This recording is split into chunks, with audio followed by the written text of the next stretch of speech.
Hello guys, ഇന്നത്തെ വീഡിയോയിലേക്ക് എല്ലാവർക്കും സ്വാഗതം.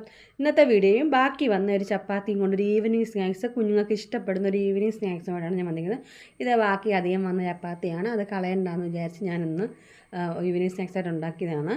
അപ്പോൾ പക്ഷേ ഇത് ഉണ്ടാക്കി കഴിഞ്ഞപ്പോൾ നല്ല ടേസ്റ്റായിട്ട് തോന്നി. അതപ്പോൾ നിങ്ങൾക്ക് ഷെയർ ചെയ്യാമെന്ന് വിചാരിച്ചു. ബാക്കി വന്ന ചപ്പാത്തി എടുത്തിട്ട് ഇതുപോലെ രണ്ടായിട്ട് കട്ട് ചെയ്തെടുക്കാം. ഇങ്ങനെ രണ്ടായിട്ട് കട്ട് ചെയ്തെടുക്കുക. എല്ലാം ഇങ്ങനെ രണ്ടായിട്ടൊന്ന് കട്ട് ചെയ്തെടുക്കാം.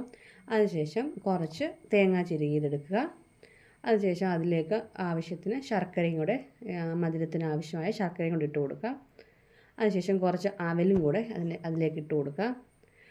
പിന്നീട് ഇതിലേക്ക് കുറച്ച് ജീരകപ്പൊടി, ഏലക്ക കുരു കളഞ്ഞ് പൊടിച്ചെടുത്തതും കൂടെ ഇട്ടിട്ട് നന്നായിട്ട് തിരുമ്മി മിക്സ് ചെയ്തേക്കുക. നന്നായിട്ട് കൈ കൊണ്ട് തന്നെ തിരുമ്മി മിക്സ് ചെയ്ത്, ഞാനിത് തേങ്ങ ആണെങ്കിൽ ഒന്ന് മിക്സിക്കകത്തൊന്ന് ക്രഷ് ചെയ്ത്, കാരണം തേങ്ങ ഒന്ന് ജസ്റ്റ് ഒന്ന് അരിഞ്ഞ് കഴിക്കുമ്പോൾ അത് തൊണ്ടയ്ക്കൊന്ന് കുഞ്ഞുങ്ങൾക്ക് ആകാതിരിക്കാൻ വേണ്ടി.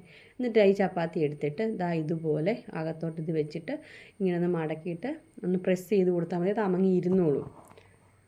അപ്പം നന്നായിട്ടൊന്ന് പ്രസ് ചെയ്ത് കൊടുത്തിട്ട് കല്ലേ വെച്ച് നെയ്യ് പുരട്ടി കൊടുക്കുക. മുകളിലും നെയ്യ് പുരട്ടി കൊടുക്കുക.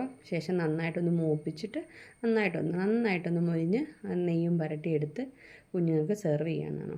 ഇത് നല്ലൊരു ടേസ്റ്റാണ്. ഇതിൻ്റെ ആ ചപ്പാത്തിയുടെ ടേസ്റ്റും ആ മധുരവും എല്ലാം കൂടെ ആകുമ്പോൾ നല്ലൊരു ടേസ്റ്റായിട്ട് തോന്നി. ഇവിടെ കുഞ്ഞുങ്ങൾക്ക് 2 പേർക്കും വളരെ ഇഷ്ടപ്പെട്ടു. അപ്പോൾ ഇനി ഉണ്ടാക്കി കൊടുക്കണമെന്നാണ് പറഞ്ഞേക്കുന്നത്. അപ്പം വീഡിയോ ഇഷ്ടപ്പെട്ടാൽ ലൈക്ക് ചെയ്യാനും ഷെയർ ചെയ്യാനും സബ്സ്ക്രൈബ് ചെയ്യാനും മറക്കരുതേ. അടുത്തൊരു വീഡിയോയുമായിട്ട് ഉടനെ വരാം. Bye bye.